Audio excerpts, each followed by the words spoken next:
Welcome back to my channel and my full Let's Play of Oathsworn into the Deepwood with my free company. Like and subscribe. Yes, that is where I named my free company. Go back to the first video if you don't believe me. Anyway, last episode we just got finished beating back some horrid abominations that ambushed us. And now we are on our way back to Cisternicon? Someplace to get medicine.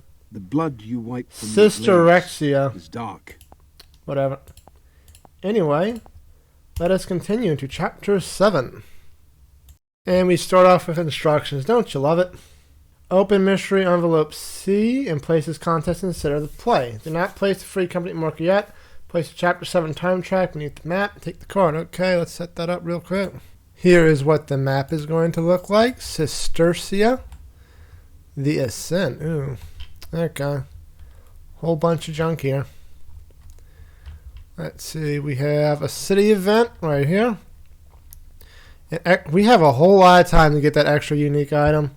Okay. So, let us continue with the story. The final stretch of your journey from Verum is devoid of any further man-eating beasts, yet alone creatures with barbed, whip-like arms.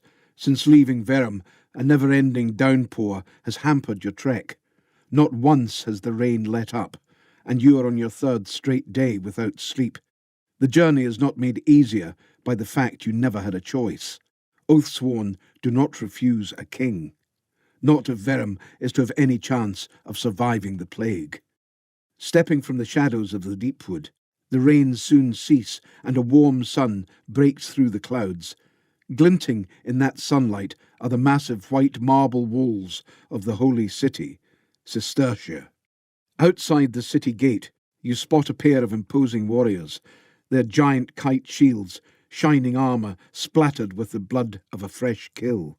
At their feet, a pile of mutilated flesh that was once a giant beast of some kind.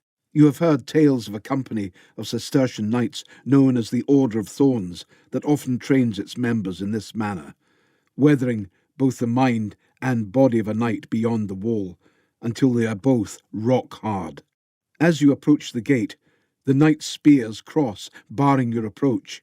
One of your company members flashes their oath mark, and the weapons part, allowing you to pass.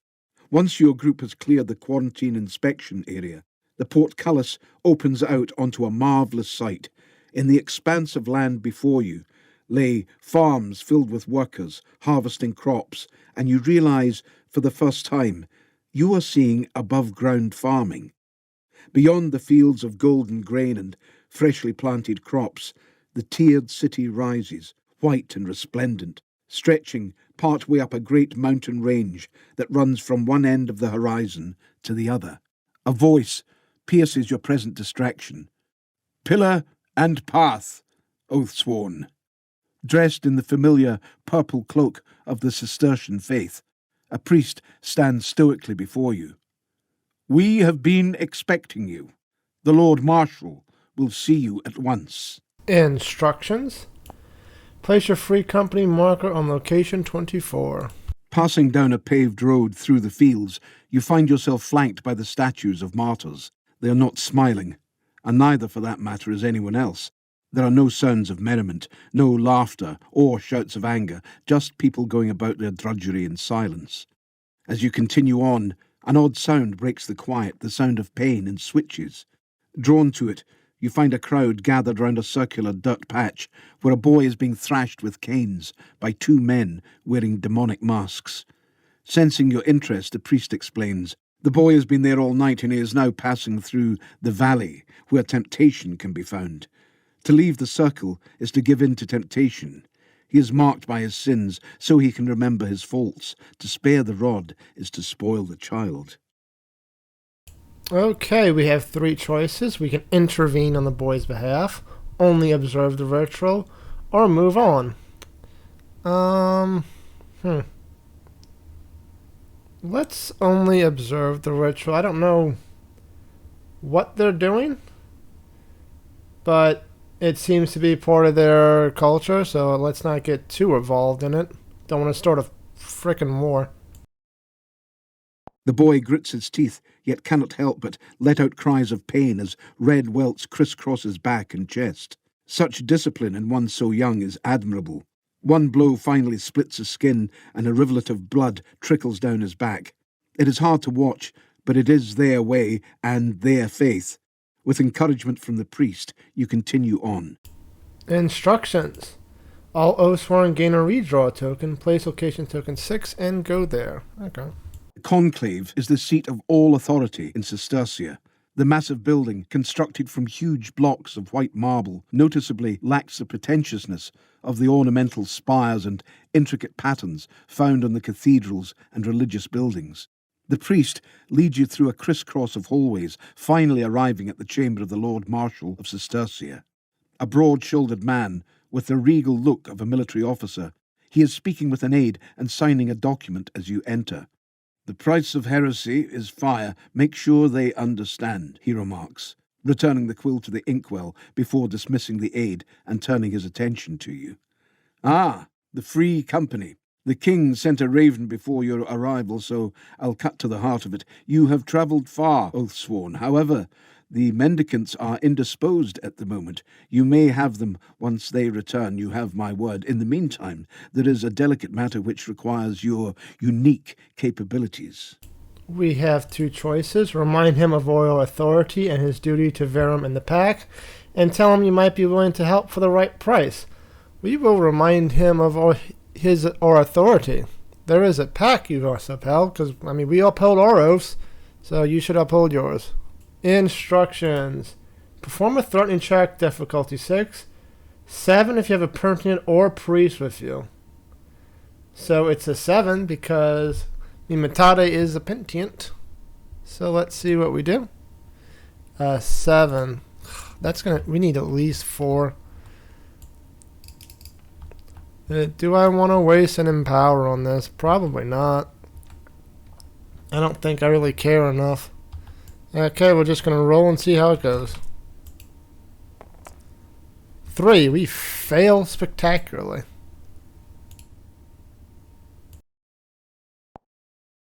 The Lord Marshal's stare goes deathly cold. "You threaten me. While I am aware of our pact with your crown, you could do well not to cause offence while guests of my city, and considering you find yourself with time on your hands, you will help me. The pact allows for no compulsion of contract with a free company. Only the Raven Spire can do that. However, if the Lord Marshal of Sestercia chooses to stand against you, it will cause serious problems for your goals here. Not seeing any way out of this without endangering your purpose, you assent." That was not a threat. We were merely reminding him of his obligations. A threat is, do what we say or we're going to beat you up. "I'm not threatening the king, sir. I am educating my nephew. Braun, the next time Sir Merwin speaks, kill him." That was a threat. See the difference? "Very well, then. Now that we have an understanding, let us discuss the matter at hand," the Lord Marshal says, nodding to someone behind you. You turn to see a square-jawed guard, clad in polished steel armour, close the only door to the chamber and take a position at your side. He stands at attention, with his gaze fixed straight ahead. Apparently, this discussion is not intended for anyone outside of this room. "This is a highly delicate matter. Your silence and discretion are not optional," insists the Lord Marshal, looking at each one of you in turn. "One of our most holy warrior priests has gone missing, a Venerator of the 100. None have ever failed their charge before, and only in death does their duty end. They are a light that guides our faithful, and to have one simply go missing is a matter of grave concern. You must find this warrior and return him to us. Should he not be found alive, you will recover his armour and weapons. They are relics of our faith." The Lord Marshal motions to the armoured warrior standing beside you. "Quintus, my adjutant, will assist you. He carries my authority with him and will see that you have everything you need while conducting your investigation." Quintus looks every bit the dutiful soldier, and no doubt carries the Lord Marshal's eyes and ears wherever he goes as well. Instructions. Gain ally cord 19, Quintus. Okay, let's see what he looks like. Oh, right there. You just got all kinds of friends here. Quintus, 4 defense, 1 black, move 4. Attack, he has a righteous blow. When you critical during an attack that hits, the target suffers knockback 4. Damn, that's a lot. I would suggest you begin at the Hall of the 100. Quintus will show you the way, utters the Lord Marshal, as he turns his attention once again to the documents arranged in the table before him. You are dismissed.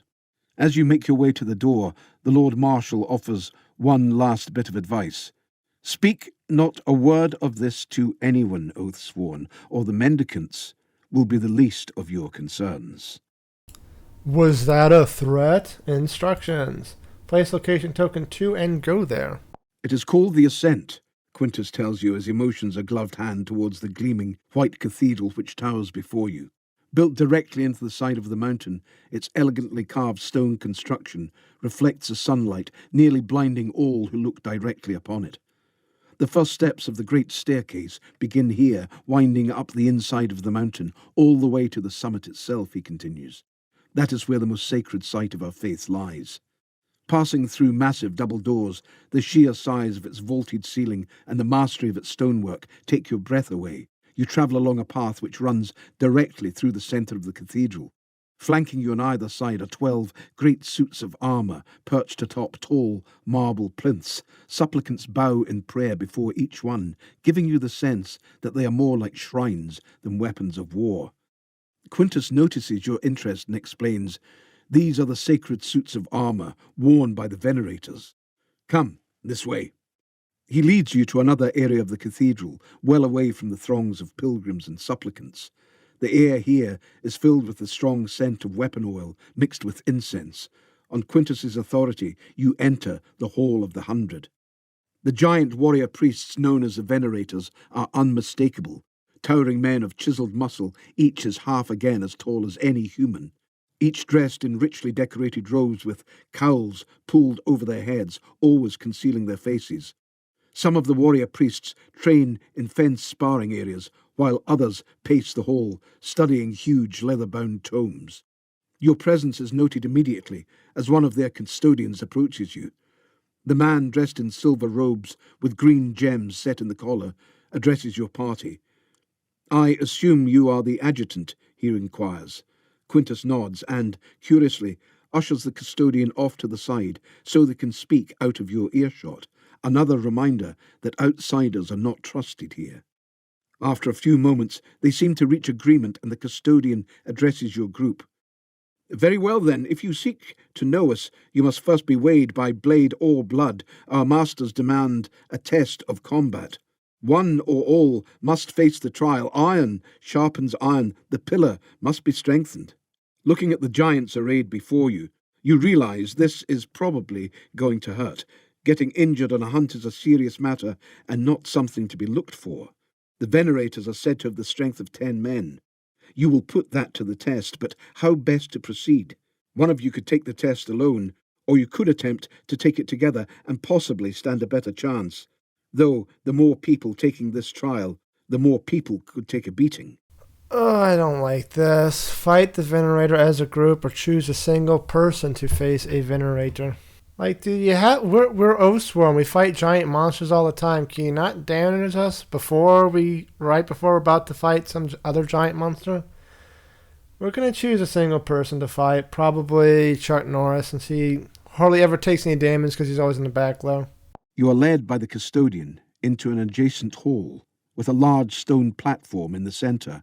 Beautiful murals depicting ancient battles from times long ago cover each wall, and massive marble statues placed uniformly around the room stand in silent vigil.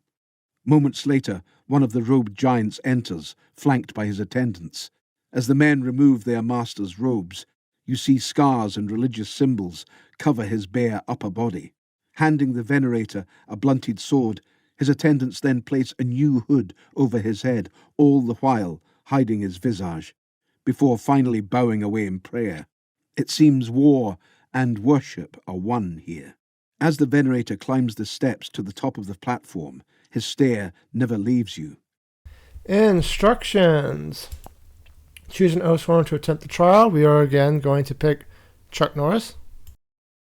To fall is to fail. Stay on the path, explains the custodian as he hands you a blunted sword and motions for you to climb the platform. Instructions. The chosen Oathsworn performs a might check difficulty 8. 7 if you're an Ursus. Okay, well, good luck, Chuck Norris. You're going to need it. 4 dice again. Let's see how we do. Probably not very good. 2. Okay, good job, Chuck. Let's see what happens. Please don't take like 1 billion damage. Please just only take like 1. You stand before your adversary atop the platform. As the dance of battle begins, the Venerator strikes you like a bolt of lightning, unleashing a flurry of hammering blows. You grunt as you take a blow to your side. Forced to give ground as a larger warrior drives you back to the edge. Sparks fly until your swords lock. You attempt to slow his advance, but are unable to overpower the Venerator as he sends you soaring off the platform, crashing onto the stone floor some 10 feet away. A 10-foot drop on a stone floor? Good lord, please don't kill me. The chosen Oathsworn loses 1 hit point. Okay, that's fine. The custodian leans over your prone form. The trial is over, Oathsworn. You bore yourself well, and that is enough for now, he says matter-of-factly. Your group, along with Quintus, is led back into the dark hall, where the remaining hulking suits of Venerator armour stand enshrined upon the stone pillars. Walking past each of the relics, you find them richly adorned with candles, scrolls of text, and small offerings. The faith drives every Cistercian to perfection, and you can see it here. Your custodian escort eventually stops beside an empty pillar, which has several candles and a stack of heavy tomes sitting atop it in place of the armour. A pair of custodians kneel in prayer before it, unaware of your presence. Logos, the armour of the word, your custodian escort informs you. He has not been seen in 3 days, nor have his attendants. As you know, this is deeply concerning to us. Our masters are the embodiment of our faith, and the loss of even a single one brings shame upon us all. You now bear that shame as well, Oathsworn. Let us pray you are strong enough to carry it. As the custodian speaks, you inspect the shrine. Instructions. Perform a spot check difficulty 5. Okie dokie. We've been doing piss poor on checks today. We'll do 3. We'll say Kerr's doing it, because why not? Do I want to do a... let's see what we roll first before I decide about using tokens. 2. And that's not going to be anything. So we are not going to spend a token, so we're just another failure. It's good. We get all the failures out in the checks. That way we don't fail anything on the encounter. That's how that always works, right? The area around the shrine has been meticulously cleaned. It appears great care was taken to ensure no evidence was left behind. With nothing more to be gathered here, you decide to move on. Accompanied by Quintus, you return to the great cathedral near the first steps of the ascent. There you find a train of pilgrims beginning their journey up the massive stairway into the heights of the mountain. Each of them walks in solemn awe of the majestic architecture, past the text carved on the walls and into each step of the stairway beneath them. It looks like rain today, don't you think, Oathsworn? A quiet voice murmurs behind you. Turning, you see a man dressed in the white robes of the mendicants. Pillar and path, he says, touching a shaky hand to his forehead and releasing it. His gaze lingers fearfully on Quintus, standing just behind you. Leaning in, he speaks in hushed tones. May we speak privately? We need your help. Okay, we have 2 choices. If a priest is in our company, and if a priest is not in our free company. Oh, Morbius, I still miss you. No priest. There is something odd about the man's greeting, and the obvious fear in his demeanour begs further questioning. It is not too difficult to break free of Quintus and to find out what the mendicant needs. You tell Quintus that you wish to pray before continuing with the investigation, and ask that he wait here while you do so. Mingling with the huge crowd of pilgrims and supplicants, you slip out of sight and find a quiet alcove where you are able to converse with the mendicant. "My name is Finian," he whispers. "I represent an order of the true faithful who are prepared to help you. We know that you seek mendicants to aid with the plague in Verum, and there are many in our numbers. My order is not associated with the High Church or their corrupt doctrine, and we can provide the mendicants you require. All we ask is that you help us free my master, who has been unjustly sentenced to death." You ask him what crime his master stands accused of. "No more than healing a sick child," he continues. "The High Church decreed that all miracles have ceased. Anyone who attempts to perform such an act is said to have committed witchcraft. My master saved a child only to be betrayed by the boy's parents. Now the boy has been executed, and my master is set to be publicly tortured and burned at the stake tomorrow. If you are willing to help us, we pledge to provide all the mendicants you require. Please, he is a good man. Will you help us save him?" Okay, I hope that wasn't the boy we passed earlier and that he's not dead. Anyway, we have instructions. 2 paths lay before you. Do you continue the search for the missing Venerator, or do you help save the low church priest from execution? You know you will not have time to do both. Am I going to have a choice like this in every scenario? As much as I want to, I don't really want to get too much into the political drama of this world, and we have been sent to help Cistercia. We've been sent to get help from Cistercia, so we're going to follow the High Council, I guess, or the Lords, and help search for the Venerator, as opposed to help save the Mendicant. Deciding that it is best to stay on the task in hand, you refuse Finian's request. He sighs deeply in resignation. "My apologies for disturbing you." Turning away, he departs. Rejoining Quintus, you continue the hunt for the missing Venerator. Men of their size are hard to miss. Surely someone will have seen something. Much like hunting a beast in the Deepwood, tracking his movements will be your best chance of finding him. Instructions. Find clues on where the Venerator went. Start in the inner city. Place locations 4, 5, 7, and 10 on the map. 4 is Order of the Word. 5 is Burial Tombs. 7 is the Great Library. And 10 is the Banksmith. I would like to note that none of those are in the center of town. Oh, inner city, not center of town. Okay. My apologies, I'm being a smartass. Better than being a dumbass, as my grandma would used to say. I think the first thing we're going to do is go to 4 Order of the Word. That seems the most likely place, I guess. The Order of the Word is the branch of the Justinian faith charged with enforcing the edicts and laws of the religion. Tucked safely away from prying eyes by its high walls, the massive compound also serves as the main headquarters of the Inquisition here in the city. Your oathmark carries enough authority to earn you an audience with a high-ranking member of the knightly order, and a pair of guards escort you to a quiet area not far from the main gate, where a woman, cloaked in ornately embroidered robes, waits. She does not introduce herself, instead getting straight to the matter. You are told the Venerator was briefly seen yesterday evening at the Order of Thorns, and that his disappearance is of particular concern to her own order. Apparently, this Venerator was a brother of the Word before his ascension. "As I am sure you understand, this must be handled with utmost discretion," she says, with a grim stare. "His shame is our shame. Please, find him." Instructions. Place a number 2 tracker token on location 9.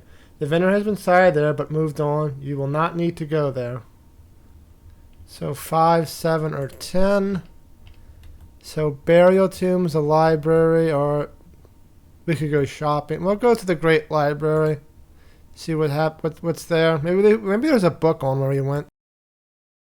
Fablemen say that the entirety of man's recorded history can be found within the tomes of Cistercia's great library. Seeing the immensity of it, you can well believe it. Pushing open one of its masterfully carved oaken doors, you are received by an overwhelmed library clerk, carrying a stack of books and parchments. No more inquiries, please. We've had... His voice trails off as he sees the mark on Quintus's brooch. I beg your pardon, my lord, he pleads, dropping the stack as he collapses to his knees. I meant no offence. We were told a most holy Venerator had recently been here, interrupts Quintus. Do you know of this? The vault, my lord, the forbidden vault, His Holiness made use of it, but that is all I know. You note concern on Quintus's expression as he commands the librarian to rise with a simple gesture of his hand. Okay, before we continue, we should have drawn a city event, so we will do that now. So, Deepwood City. We get, if Lucky is not part of your company anymore, archive this and draw it. Lucky's still here. He's right there. So, Lucky stumbles over a misplaced stool and crashes into an Ursus sitting at a table deep in his cups. The drunk Ursus whips around in rage, facing off with all of you. Turn the card over. God damn it, Lucky. A brawl ensues that Lucky somehow manages to escape. Perform an unarmed round of combat against Defense 4. If no one lost any wounds, word of your prowess gets around, get a free company treat. If only one lost any blood, and the curse calms after the first blood, but is impressed with your fighting skills. All those who gain a redraw, empower 3 tokens. If 2 or more lost any, the Ursus calms after the first few blows and offers you a drink. Grain 4 iron. This is not good. So unarmored 3. I might spend some rerolls here because I don't want to take any damage. So first Cur. Cur is fine. Weaving in and out of the attacks. Is it 4 or 3? It's 4. Chuck Norris next. He's in the back. He already took a point of damage from falling 10 feet to a stone floor. Please don't let him take another one. Oh, that's bad. Do I redraw this? Am I recording? Yeah. What are the chances of me getting a crit? There's a 30% chance that I will pass the test if I reroll. Okay, we're gonna do let's see what the other 2 do. So then the Ursus.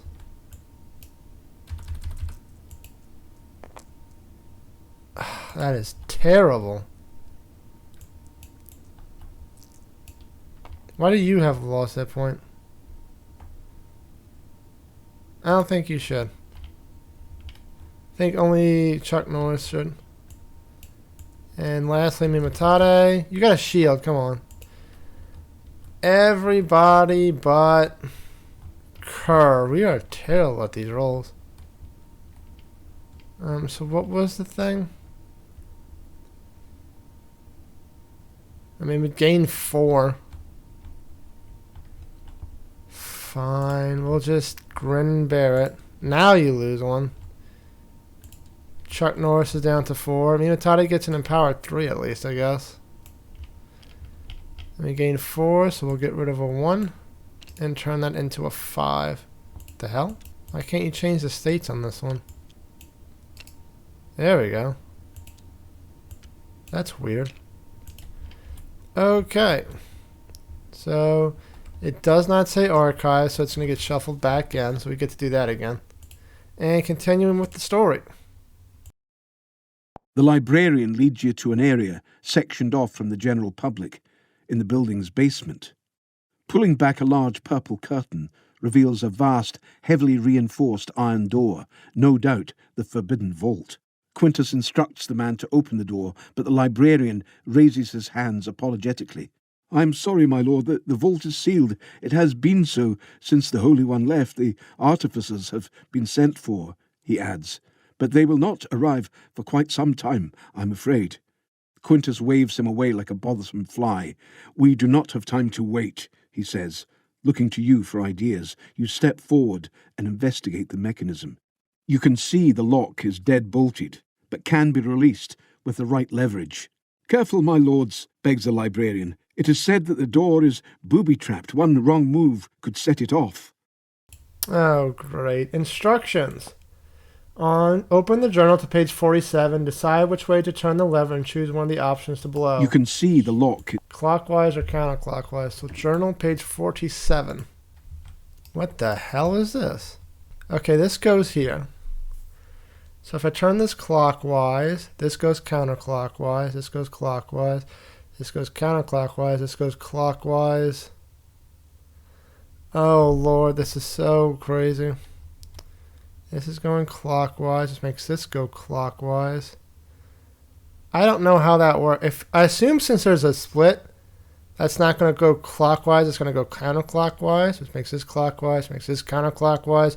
This makes this clockwise. This makes this counterclockwise. Which makes this counterclockwise. Which I think is right. Yeah, we're going to say clockwise. And hopefully I know how to read a diagram right. Rotating the lever clockwise, the gears of the mechanism creak and grind. After a single revolution, there is a distinct click, and the door opens, revealing a small, dark hallway. Instructions. All Oathsworn get a battlefield token. Yay! Couldn't we just make the priest do that and say, hey, fuck it, we're on official business? With amber torches to light your way, you move down the corridor, which eventually opens into a great room. Rows of stone pedestals stretch from one end to the other. Upon every pedestal is a single tome or scroll of parchment of varying design and aesthetic, locked in place by iron chains. Heretical texts, Quintus offers, the product of sorcery and cults, moving his torch in a wide arc to illuminate the entire chamber. One of the tomes you pass appears to have the flayed face of a man stitched into its cover. You can only imagine the kind of power contained in these books and stay clear of them. Finally, you come upon an empty pedestal. Its iron chains dangle unceremoniously. Apparently, the Venerator has taken one. Instructions. Gain clue token 1. Okay. If you have clue token 2, choose the top option. Otherwise, choose the location to go to. Okay, so 5 or 10. 5 is just the banksmith, so I guess we have to go to 10, the burial tombs. You make your way up a winding mountain path towards the burial tombs. The rainy weather makes the mud slippery. You are the only souls who dare make such a climb. Upon reaching the entrance, you find there are no guards stationed at the site, a rarity for holy landmarks in Cistercia. Instead, a lone pair of gargoyle statues flank either side of the tomb's large iron doorway. Stepping inside, the smell of embalming fluid mixed with rot and mould is suffocating, and you are forced to relight the amber sconces, which flickered out due to the rush of air caused by the opening doors. With a lit sconce in hand, you begin to search for clues. Instructions. Perform a search check, difficulty 6. Okay. We are going to let Mimatade do this. He will use his Empower token because this seems important. And we'll do 2 yellows and a... No, that can't be 2 yellows and a red. It's just 3 yellows, I guess. I might do a frickin' reroll as well. This seems very This seems very important. Difficulty 6. Let's go. 6. We got it. Don't need any more tokens. The cavernous halls seem to go on forever. Hundreds of years, generation of heroes and honoured dead, all lay in eternal rest, with no one but each other to pass the time. Waving your amber light toward the floor reveals a series of fresh bloodstains, no more than a few days old. Following the blood trail deeper into the tomb, you find several coffins open, their stone lids pushed aside. The weight of the stone slabs would have required several men to move them, or perhaps one extremely strong one. The tracks point to the latter. A Venerator has been here. The coffins are empty, but for a few scraps of rotten cloth. You find a room with a table and a couple of freshly burned down candles. On the floor, more bloodstains, scratches, and pieces of meat and bone. You wonder what he was doing here, but all the images you conjure up send a cold chill down your spine. Instructions. The Venerator was here. Place a number 1 tracker token on this location. Gain clue token 2. Yay.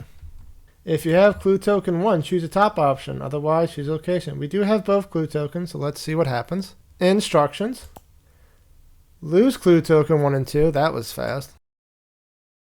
You do not know why he took the book from the Forbidden Vault, but you do know what it led to. Not long after, the Venerator began committing vile, blood-soaked acts in the tombs above the city. Experimenting, perhaps. It is hard to hide as a Venerator in the city, so it is likely he spent his days in the tombs and only came out at night for more victims. He has left his ritual site and gone. Where and why are yet to be answered. Instructions. You must search for the Venerator's whereabouts. Place location tokens, a whole mess of them. We got 9, which is the Order of Thorns. 11, which is the Brotherhood Monastery. 12, Tribunal Halls. 13, the Marketplace. 14, St. Joseph's Cathedral. 15, the Aqueducts. 16, unmarked outside the city. 17, Order of Dragons. 19, Communal Forum. 21, another unmarked outside the city. 22, unmarked opposite side of the city. 23, Communal Forum. 26, unmarked outside the city. And 27, looks like it's a city gate. Yep, I probably should have shown you all that. There is everything. This is what the board looks like now. Okay, and we get to... You do not choose one of these locations to go to. We know he went to the Order of Thorns. There's a location there, so why don't we store or search there at number 9. Located within a formidable citadel adjacent to the inner city walls is the Order of Thorns. From here, the Knights of the Order patrol Sestertia's fortifications, ever vigilant in its defence. Opting for solitude, one of the knights sits between crenellations on the wall, polishing his armour, chain by chain, in a meditative way. The knight pauses, taking in the crisp breeze blowing down from the mountain tops. He notices your presence. "Pillar and path, Oathsworn," he greets you, placing his shining steel pauldron carefully at his feet. You ask him if anyone from his order has mentioned seeing the Venerator. "Hard to forget one of the Ascended. He came last night, passed through the gatehouse." Instructions. The Venerator was here. Place number 2 tracker token. Oh, we already did this. Okay, so that was worthless. Okay, so where do we want to go? If he's looking for victims, probably the Marketplace, middle of the city.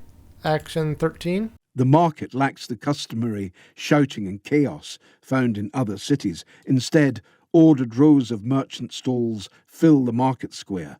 Most of the customers are monks, clad in the various robes of their orders. You are sure a Venerator walking through here would garner some attention, but none is mentioned. Okay, instructions. Each Oathsworn may purchase a single +2 Animus token for 7 iron each. So let's try number 17, Order of Dragons, because at the very least it sounds cool. You have heard of the Order of Dragons. Just like you, they are hunters. If the stories are true, damn good ones too. They may know of the Venerator, and perhaps they know what kind of creature attacked you on the road outside Verum. You enter the hall and are greeted by a colossal monster skull suspended in the centre of the room. With teeth as long as your arm, it shares a similar morphology to that of a snake or lizard, only 100 times larger. "Dragon," comments a stout, bearded man as he flips through a large book. "At least that's the name they gave it. The records say this one was already dead when it was discovered. Nothing like this has ever been seen alive in recorded history. Something about it reminds you of the beast, that sacked Bastone. The man returns the book to the shelf and looks to the marks on your wrists. Oathsworn, what brings you here? You first inquire if anyone has seen a Venerator pass through. The man assures you they have not. Then you take out the sample of flesh you retrieved from the unknown horrors. Presenting it to him, you explain you are also looking for information about the pack of creatures you encountered on your way to Sestercia. The strange flesh piques the man's interest as he takes the sample carefully in hand. Come with me. Instructions. Perform a search check, difficulty 6. I don't really care too much. Let's see what we get. We get 4. I'm not going to worry enough about this. Yeah, whatever. Shelves of sample jars and glass cases with dead specimens of Deepwood creatures take up an entire wing of the Order Hall. As you search them, you recognize some. Most conjure memories of battles past and the scars that came with them. Your description of the encounter with the whip-armed horrors send the man rifling through dozens of volumes with written accounts of various beasts. After some time, however, it becomes clear there is no record of them. This is strange, the man admits. There are few things we have yet to kill out there, and this appears to be one of them. There is more to the riddle as well. He places the sample in the examination table and sets up a device with metal arms housing a series of glass lenses. He adjusts the lenses just right and studies the specimen.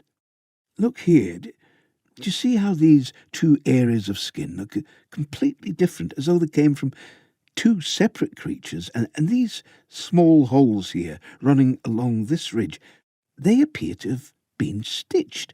Whatever this is, it has been made. Dun, dun, dun, dun, dun, dun. Okay, so I don't think we're having any luck inside the walls. So let's look at location 27. It looks like a gate leading outside to a small, or perhaps it just is a small encampment outside of the city. It is not uncommon to encounter sections of the wire road that have been broken by the ever-changing routes of the Deepwood. You have to improvise, and it takes precious energy to safely navigate the rest of the way. Instructions. 2 random Oathsworn lose a +2 Animus token. If they do not have one to lose, a random combat token instead. Okay, so first one is Ranger. So he's going to lose a random token. He loses a battle flow token. And the other person is, the other lucky person to lose one of their dice is Mimatade, who does have a +2 Animus, so he doesn't lose a random one. Arriving at the village, you find life carrying on as usual. None of them have seen anything out of the ordinary. Turning round, you head back into the Deepwood. Well, this is just a big howdy you do. We have 2 locations to get the extra unique item, and I have nothing to show for. I have no clue.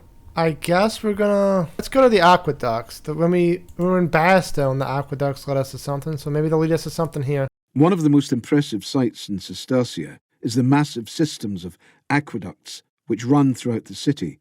Held aloft by enormous stone arches, the aqueducts direct water from the mountain runoff down into the city and out to the farms at the perimeter. Without them, traditional farming would be impossible.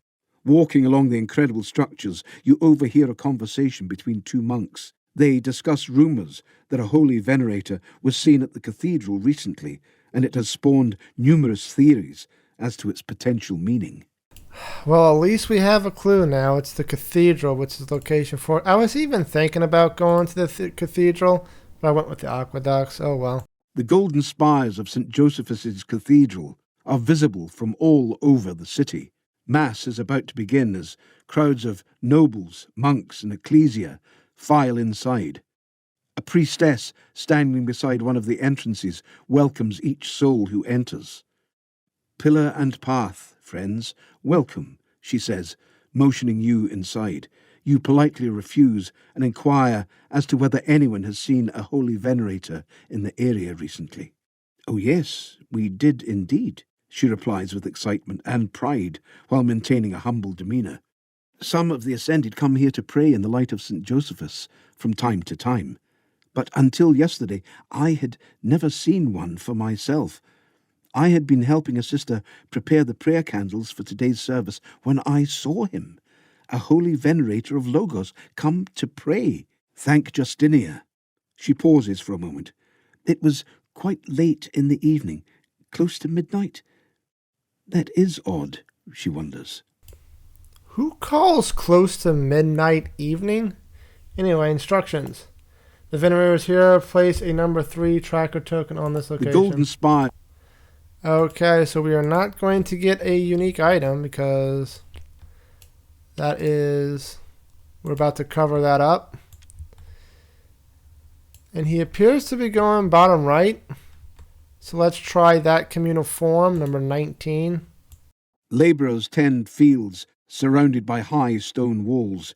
You ask around for unusual happenings and hear stories of a shadow stalking the night the last few days, and some labourers going missing.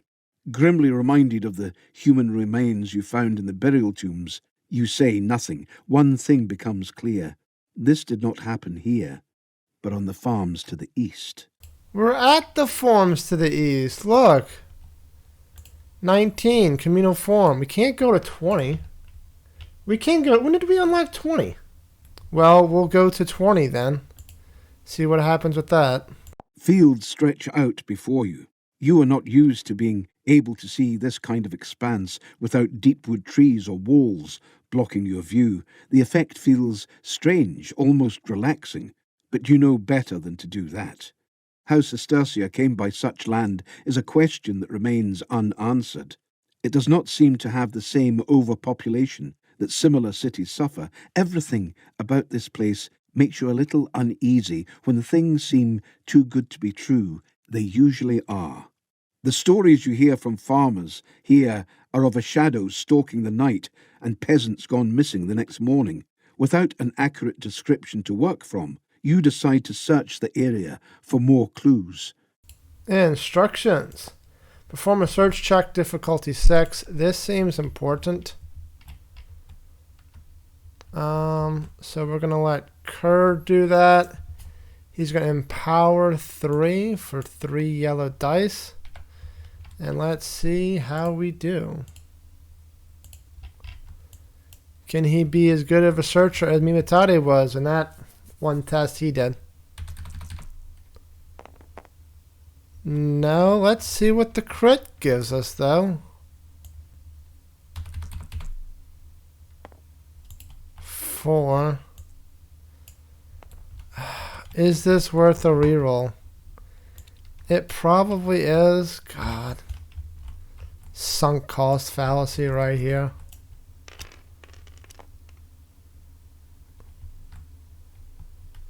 Is it worth another one? What are the odds, right? This is sunk cost all the way. Got it at least.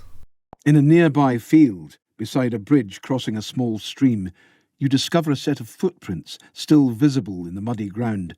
They are twice the size of an average man's and clearly come from armoured feet.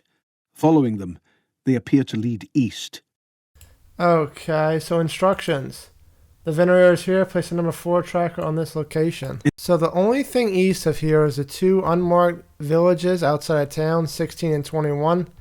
We're going to go with 16. Searching the city for days now, you grow frustrated by the lack of progress. You finally catch a break when speaking to a group of farmers repairing a bridge near one of the communal farms. Travelling back from delivering produce to a nearby village, one spotted a set of massive armoured footprints in a muddy field. He didn't think much of it at the time, but now that you ask, it was strange. Instructions. Move your free company marker to location 21. You travel to the village by the wire road. However, as you get closer, you realise it is too quiet. There is no one at the palisade walls surrounding the village, no one to challenge you. Even through the haze of the incoming fog, you should see or hear someone. Something is wrong. You signal your comrades to silently draw weapons. You find the villagers gathered together in the square. Most of them seem to be in a trance, slowly swaying on their feet with blank expressions on their faces. You move in for a closer look, taking up positions behind stacks of crates, and see a row of cages. Most are empty now, but a few contain villagers huddled together. Before them, you see the familiar silhouette of a Venerator. He reaches into one of the cages and drags out an old man. "No, father!" a young man screams from within another cage as the Venerator moves towards a massive slab of stone bedecked with candles. Corpses litter the ground around the slab, but to your surprise there is little blood. In one of the Venerator's hands is a large tome. You do not know what the knight is capable of. Something malefic is clearly taking place. If you bide your time, you may learn more of what is happening here, but a man is about to die, and you still have the element of surprise. You already know what we're going to do. We're not going to let this poor guy die without a fight. Charge the Venerator to save the man.